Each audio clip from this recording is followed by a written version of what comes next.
নমস্কাৰ, আজি হৈছে 19 ফেব্ৰুৱাৰী বৃহস্পতিবাৰ। এই মুহূৰ্তত সমগ্ৰ ৰাজ্যবাসীৰ বাবে আহি পৰিছে আজি ৰাতিপুৱাৰ বহুকেইটা ডাঙৰ খবৰ। ভূপেন বৰালৈ বিজেপিৰ 50 কোটি অফাৰ। ভূপেন বৰাই ক'লে মই ল'ম। এক ডাঙৰ খবৰ জনাইছোঁ, হয় ঠিকেই শুনিছে। ভূপেন বৰালৈ বিজেপিৰ 10 কোটিৰ অফাৰ আগবঢ়োৱা হৈছে, কিন্তু ভূপেন বৰাই কৈছে যে মই 50 কোটি টকা দিলেহে ল'ম আৰু কেমেৰাৰ সন্মুখত মই ধন ল'ম। গৌৰৱ গগৈৰ কাৰণে মই একো নকওঁ বুলি মন্তব্য ভূপেন বৰাৰ আৰু 50 কোটি টকা মোক দিলে মই ল'ম বুলি মন্তব্য ভূপেন বৰাৰ। আৰু 22 তাৰিখে বিজেপিত যোগদান কৰিব ভূপেন বৰাই। কংগ্ৰেছত এতিয়া নিষ্ঠাবান হোৱাৰ প্ৰতিযোগিতা চলিছে আৰু কংগ্ৰেছ ত্যাগী ভূপেন বৰাৰ এই বিস্ফোৰণ। ভূপেন বৰালৈ বিজেপিৰ 10 কোটি অফাৰ আৰু বিজেপিয়ে 50 কোটি টকা দিলেহে মই ল'ম বুলি মন্তব্য ভূপেন বৰাৰ। আৰু ভূপেন বৰালৈ এইবাৰ বিজেপিৰ 10 কোটি টকাৰ অফাৰ দেখিবলৈ পোৱা গৈছে আৰু ভূপেন বৰালৈ বিজেপিৰ 50 কোটি অফাৰ আৰু বিজেপিয়ে 50 কোটি টকা দিলেহে মই ল'ম বুলি মন্তব্য ভূপেন বৰাৰ। আৰু তেওঁ কৈছে যে কেমেৰাৰ সন্মুখত মই ধন ল'ম আৰু সেয়া অসমৰ ৰাইজে দেখিব, অসমৰ ৰাইজে জানিব আৰু গৌৰৱ গগৈৰ কাৰণে মই একোৱেই নকওঁ বুলি মন্তব্য ভূপেন বৰাৰ।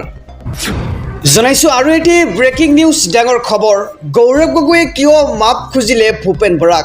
22 ফেব্ৰুৱাৰীৰ পূৰ্বে ফাদিল কৰিব কংগ্ৰেছৰ কাহিনী। এক ডাঙৰ খবৰ জনাইছোঁ, ৰাজনৈতিক প্ৰেক্ষাপটৰ গৌৰৱ গগৈ কংগ্ৰেছৰ বিৰুদ্ধে পুনৰ ভূপেন বৰাৰ মহা বিস্ফোৰণ দেখিবলৈ পোৱা গৈছে। 22 তাৰিখৰ পুৱালৈকে কংগ্ৰেছে যিমান কৈ শেষ কৰিলে মই ভাল পাম আৰু 22 তাৰিখৰ পিছত মই আৰু উত্তৰ নিদিওঁ। গৌৰৱ গগৈৰ কাৰণে মই কেতিয়াও একো নকওঁৱেই।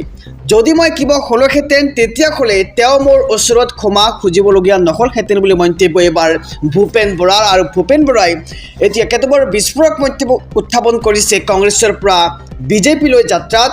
আৰু কংগ্ৰেছত এজন শিক্ষকৰ সন্তানৰ কোনো মূল্য নাই। 22 ফেব্ৰুৱাৰীৰ পূৰ্বে কংগ্ৰেছৰ বিষয়ে সকলো কথা কৈ যাম বুলি মন্তব্য ভূপেন বৰাৰ। আৰু গৌৰৱ গগৈ কংগ্ৰেছৰ বিৰুদ্ধে এবাৰ পুনৰ ভূপেন বৰাৰ মহা বিস্ফোৰণ দেখিবলৈ পোৱা গৈছে। 22 তাৰিখৰ পুৱালৈকে কংগ্ৰেছে যিমান কৈ শেষ কৰিলে মই ভালেই পাম বুলি মন্তব্য ভূপেন বৰাৰ আৰু 22 তাৰিখৰ পিছত মই একো উত্তৰ নিদিওঁ বুলি মন্তব্য ভূপেন বৰাৰ। আৰু গৌৰৱ গগৈৰ কাৰণে মই কেতিয়াও একো নকওঁৱেই আৰু যদি হ'লোহেঁতেন তেন্তে গৌৰৱ গগৈয়ে মোৰ ওচৰত ক্ষমা নুখুজিলেহেঁতেন বুলি মন্তব্য ভূপেন বৰাৰ। জনাইছোঁ আৰু এটি ব্ৰেকিং নিউজ, ডাঙৰ খবৰ। ৰাজ্যসভা নিৰ্বাচনক লৈ নিৰ্বাচন আয়োগৰ ডাঙৰ ঘোষণা। অসমকে ধৰি 10খন ৰাজ্যৰ 37খন ৰাজ্যসভাৰ আসনৰ বাবে নিৰ্বাচনৰ দিন ঘোষণা কৰা হৈছে। 16 মাৰ্চত অনুষ্ঠিত হ'ব ভোট গ্ৰহণ প্ৰক্ৰিয়া আৰু 5 মাৰ্চ মনোনয়ন দাখিলৰ অন্তিম তাৰিখ। মনোনয়ন প্ৰত্যাহাৰৰ অন্তিম দিন হৈছে 9 মাৰ্চ আৰু 26 ফেব্ৰুৱাৰীত জাৰি কৰা হ'ব নিৰ্বাচনৰ অধিসূচনা। আৰু 16 মাৰ্চৰ পৰা পুৱা 9 বজাৰ পৰা বিয়লি 4 বজালৈ ভোটগ্ৰহণ অনুষ্ঠিত হ'ব আৰু অসমৰ 3খন আসনৰ বাবে নিৰ্বাচন অনুষ্ঠিত হ'ব। ৰাজ্যসভা নিৰ্বাচনক লৈ নিৰ্বাচন আয়োগৰ ডাঙৰ ঘোষণা। অসমকে ধৰি 10খন ৰাজ্যৰ 37খন ৰাজ্যসভাৰ আসনৰ বাবে নিৰ্বাচনৰ দিন ঘোষণা কৰা হৈছে।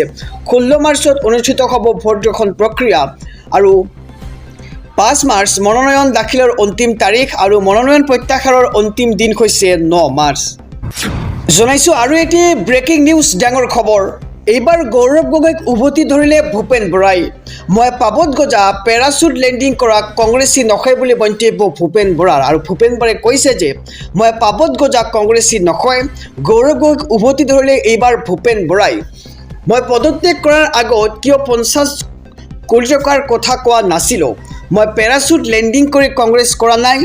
যদি বিজেপিয়ে 50 কোটি দিয়ে তেন্তে মই ৰাজহুৱাভাৱে ল'বলৈ সাজু আছোঁ। অসমৰ ৰাইজৰ আগত সেয়া মই গ্ৰহণ কৰিম আৰু সেই টকাৰে দেউতাৰ নামত ৰঙানদী ষ্টেডিয়াম সাজিম বুলি মন্তব্য ভূপেন বৰাৰ। আৰু 50 কোটি টকাৰে মই মোৰ সপোন পূৰণ কৰিম আৰু মই 22 ফেব্ৰুৱাৰীত বিজেপিত যোগদান কৰিম আৰু 22 তাৰিখলৈকে মই কংগ্ৰেছক উত্তৰ দি থাকিম, কিন্তু 22 তাৰিখৰ পিছত মই আৰু উত্তৰ নিদিওঁ। মই কেতিয়াও গৌৰৱ গগৈৰ বাবে একোৱেই নাছিলোঁ। মোৰ পিতৃ আছিল শিক্ষক আৰু গৌৰৱ গগৈৰ পিতৃ আছিল মুখ্যমন্ত্ৰী আৰু গৌৰৱ গগৈৰ লগত মোৰ তুলনা নকয় বুলি মন্তব্য ভূপেন বৰাৰ। কংগ্ৰেছৰ টিকটৰ নামত ব্যাপক টকাৰ লেনদেন হৈছে আৰু কংগ্ৰেছৰ প্ৰাৰ্থিত্বৰ তালিকা ওলালে গৌৰৱৰ প্ৰতিমূৰ্তি জ্বলিব। মই পাবত গজা কংগ্ৰেছী নকয়, গতিকে এইবাৰ গৌৰৱ গগৈক উভতি ধৰিলে ভূপেন বৰাই। মই পদত্যাগ কৰাৰ আগত কিয় 50 কোটি টকাৰ কথা কোৱা নাছিল? মই পেৰাচুট লেণ্ডিং কৰি কংগ্ৰেছলৈ অহা নাই, আৰু যদি বিজেপিয়ে 50 কোটি টকা দিয়ে তেন্তে মই সেয়া ৰাজহুৱাভাৱে ল'বলৈ সাজু আছোঁ বুলি মন্তব্য ভূপেন বৰাৰ। জনাইছোঁ আৰু এটি ব্ৰেকিং নিউজ, ডাঙৰ খবৰ। এইবাৰ গৌৰৱ গগৈৰ বিস্ফোৰণ। দুদিন আগত নাৰী অপমানৰ অভিযোগ, আৰু এতিয়া হ'লগৈ মুখ্যমন্ত্ৰীৰ বাবে হিন্দু নেতা। আৰু কিয় এনেদৰে মন্তব্য আগবঢ়াইছে গৌৰৱ গগৈয়ে, জনাইছোঁ সবিস্তাৰে খবৰ। এক ডাঙৰ খবৰ জনাইছোঁ, ভূপেন বৰাৰ বিজেপি গমন চূড়ান্ত হোৱাৰ পিছতেই গৌৰৱ গগৈৰ প্ৰথমটো প্ৰতিক্ৰিয়া আহি পৰিছে। বহু ৰাজনীতিবিদ নোহোৱা হৈ গ'ল বিজেপি দললৈ গৈ, আৰু প্ৰাক্তন মুখ্যমন্ত্ৰী সৰ্বানন্দ সোণোৱালে নোহোৱা হৈ গ'ল। ভূপেন বৰাই বিজেপিত কি সন্মান পাব সেয়া আমি নাজানো। এনেদৰে এতিয়া গৌৰৱ গগৈয়ে মন্তব্য কৰিছে। মা কামাখ্যা আৰু বটদ্ৰৱা থানৰ নাম লৈ বিজেপি নাযাওঁ বুলি কৈছিল ভূপেন বৰাই, আৰু তেওঁৰ কথাৰ কিমান যোগ্যতা আছে এতিয়া ৰাইজে বুজি লওক, আৰু সেয়া ৰাইজে গম পাইছে বুলি মন্তব্য গৌৰৱ গগৈৰ। আৰু নাৰীৰ অপমানৰ অভিযোগ উঠা ভূপেন বৰা এতিয়া মুখ্যমন্ত্ৰীৰ বাবে হিন্দু নেতা। হিমন্ত বিশ্ব শৰ্মাই হিন্দু নেতাক চাৰ্টিফিকেট দিয়াৰ প্ৰক্ৰিয়া বন্ধ কৰক, আৰু প্ৰথমে নাৰী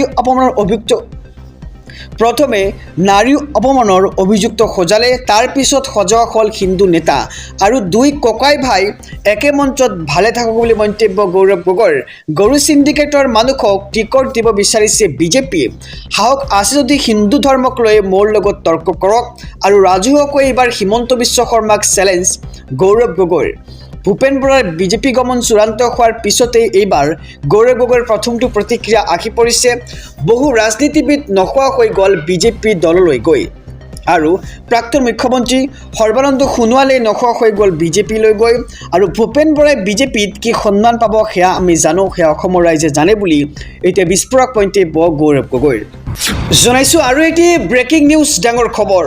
সৃজনগ্ৰাম সমষ্টিৰ AUDFৰ প্ৰাৰ্থী হ'ব ৰেজাউল কৰিম চৰকাৰ, আৰু সৃজনগ্ৰাম সমষ্টিৰ পৰা ৰেজাউল কৰিম চৰকাৰে নিৰ্বাচন খেলিব।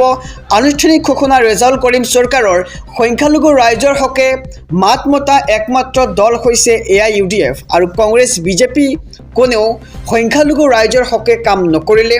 কংগ্ৰেছে সংখ্যালঘু ৰাইজৰ কথা কোনোদিন চিন্তাই নকৰিলে, আৰু কংগ্ৰেছত যোগদান কৰি মই মানসিকভাৱে কষ্ট পাইছিলোঁ। মই বিবেকক সুধি কংগ্ৰেছ দল ত্যাগ কৰিলোঁ, আৰু কংগ্ৰেছৰ লগত AIUDFৰ মিত্ৰতাৰ দুৱাৰ খোলা আছে। মন্তব্য এইবাৰ ৰেজাউল কৰিম চৰকাৰৰ, আৰু এইবাৰ সৃজনগ্ৰাম সমষ্টিৰ পৰা AIUDFৰ প্ৰাৰ্থী হ'ব ৰেজাউল কৰিম চৰকাৰ, আৰু সৃজনগ্ৰাম সমষ্টিৰ পৰা নিৰ্বাচন খেলিব ৰেজাউল কৰিম চৰকাৰে। আনুষ্ঠানিক ঘোষণা ৰেজাউল কৰিম চৰকাৰৰ। জনাইছোঁ আৰু এটি ব্ৰেকিং নিউজ, ডাঙৰ খবৰ। আকৌ বিৰোধীত খহনীয়া, 3 বিধায়কে যোগ দিব এইবাৰ অগপত। এক ডাঙৰ খবৰ জনাইছোঁ, ৰাজ্যৰ বিৰোধীত আকৌ ব্যাপক খহনীয়া দেখিবলৈ পোৱা গৈছে। 3 বিৰোধী বিধায়কে একেলগে যোগদান কৰিব অগপত, আৰু কংগ্ৰেছ বিধায়ক ছিদ্দিক আহমেদে যোগ দিব অগপত। AIUDFৰ কৰিমুদ্দিন বৰভূঞাই যোগদান কৰিব অগপত, আৰু AIUDFৰ বিধায়ক নিজামুদ্দিন চৌধুৰীয়েও যোগ দিব অগপত। অগপৰ নেতৃত্বৰে ৰুদ্ধদ্বাৰ বৈঠক 3 বিধায়কৰ। বিধানসভাৰ অগপৰ বিধায়নী কক্ষত ৰুদ্ধদ্বাৰ বৈঠক দেখিবলৈ পোৱা গৈছে, আৰু ৰাজ্যৰ বিৰোধীত আকৌ ব্যাপক খহনীয়া দেখিবলৈ পোৱা যাব। 3 বিৰোধী বিধায়কে একেলগে যোগদান কৰিব অগপত, আৰু কংগ্ৰেছ বিধায়ক ছিদ্দিক আহমেদে যোগ দিব অগপত। ৰাজ্যৰ বিৰোধীত আকৌ ব্যাপক খহনীয়া দেখিবলৈ পোৱা যাব।